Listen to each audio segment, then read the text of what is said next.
Do people still eat at Long John Silver's? When I was a kid, my family got fried fish and hush puppies from LJS at least once a month. There just weren't any other fast food options for fish back in the 80s and 90s, at least not in these parts. It's probably been close to 30 years since I've gone to a Long John Silver's. I guess because a lot of locations closed down and there just aren't any in the towns I ever find myself in these days. The internet says they still have over 500 locations in 38 states, but for the life of me, I can't remember the last time I've even seen one. Nevertheless, I always remembered liking their food, and especially their golden crispy batter. And I swear no matter what you ordered, they'd drop a handful of just fried batter crumbles into the box with it. The best. Yeah, it's fast food. Yeah, it's greasy and terrible, but that doesn't mean it's not delicious in its own way.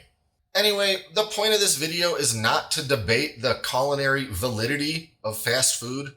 Today, we're making some fried fish. I spent a while trying to put together a copycat recipe for that beautiful Long John Silver's batter, and I'm really happy with what I've settled on. To the best of my memory, it's a really close match. But in all fairness, it has been a pretty long time since I've actually eaten the real thing. In any case, if you want a really tasty fish batter with a great crunch, keep watching.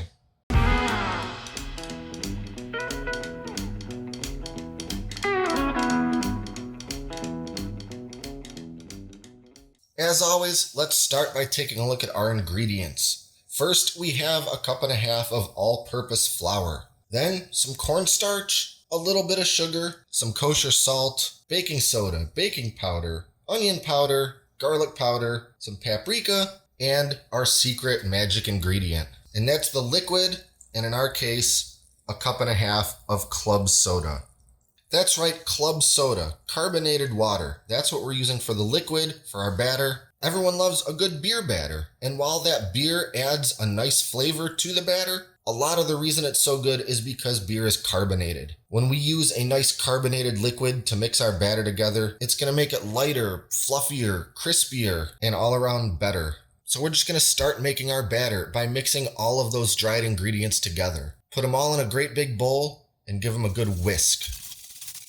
Once all the dry ingredients are mixed together, I'll go ahead and add that club soda. Again, give it all a really good mix. That foaming when I pour the club soda into the dry mixture is exactly what I want to see. And this is about the consistency I'm looking for. You could go a little thinner than this if you like a pretty thin batter, but I wouldn't go much thicker. And while we're at it, what Long John Silver's style fried fish would be complete without some amazing hush puppies? So as a little bonus, we're gonna whip up a quick batch. They're pretty easy. All I need to do is mix together some all-purpose flour, some cornmeal, baking powder, salt, sugar, onion powder, a third of a cup of minced onion, 1 egg. We'll give all that a quick preliminary whisk, and then we're adding 1 cup of whole milk. Now we'll continue whisking until everything is completely mixed together. What we're going for is a pretty thick, viscous batter like this. And now I'm just covering the bowl with some plastic wrap, and I gotta stick this in the refrigerator for about 45 minutes. And I know what you're thinking, and yes, I made this hush puppy mix well before I ever even started the fish batter.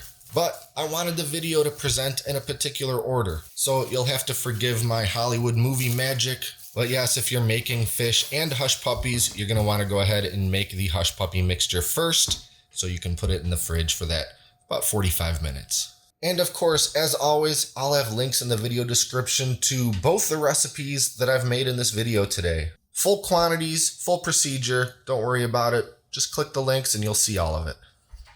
Now we're gonna start getting this fish battered up, but first I'm gonna start heating up my oil. I need to bring the temperature of my oil to 375 degrees, and that's gonna take a little while to get there. And for this, I'm using vegetable oil. A lot of people like to use peanut oil. Vegetable oil is my preference. Either way, if you're deep frying, you gotta make sure to use a high smoke point oil. So let's get our fish ready to start battering. Today I'm using cod. You could really use any kind of mild white fish you like. Cod is my favorite. And I've just got some of these sort of small cod cutlets, I guess I'd call them. And before I do anything else, I want to make sure they're pretty dry. So I'll pat them all dry with some paper towel. And then to take it a step further, I'm going to lightly coat them all the way around in some cornstarch. This is really going to help absorb any more loose moisture that might kind of be on the outside of those pieces of fish, and we really want them to be quite dry before they go into the batter. This is going to let the batter stick better, and it's just going to result in an overall better final product. Now we're going to drop in our fish, making sure to fully submerge it in that batter. And I want to do this step right when my oil is up to temperature and ready to go, because as soon as all of my fish is battered, I'm going to pull them out, let most of the excess batter drain off of them, and they're going right into the oil. And I'm just going to leave them alone and let them fry in that oil until they're a beautiful golden brown. In general, this should take about 3 to 6 minutes. And it's been just about 4 minutes. I'm really liking the golden brown on that batter, so I'm pulling my fish out. Set those pieces of fish on a cooling tray or just on some paper towel. Give them a couple minutes to drip some of that grease off and cool a little.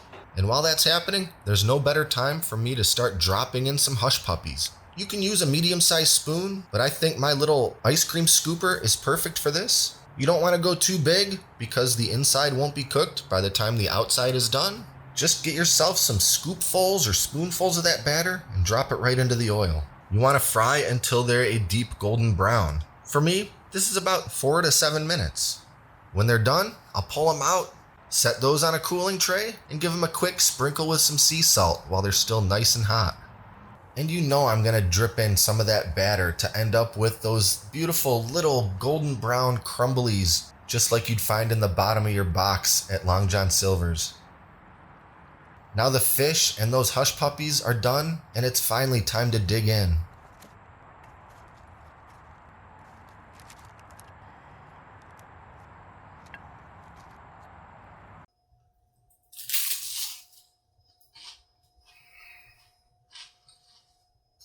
And while I may have picked way too hot of a day to be deep frying outside, it really doesn't get much better than that. Gorgeous, deep fried, flaky, crispy goodness. I'm not going to make this outro last very long because I want to eat the rest of my fish before it gets any colder. But I'd be remiss if I didn't at least sample one of the hush puppies while I'm making this video. Lightly crispy on the outside, soft on the inside, just the right amount of seasoning. Get that little bit of onion coming through. All in all, if you can't find a Long John Silver or any little fish and chip shop that you happen to like, I don't think you can do much better than making up your own batter, frying some fish and hush puppies, and having a delicious fish fry right at home.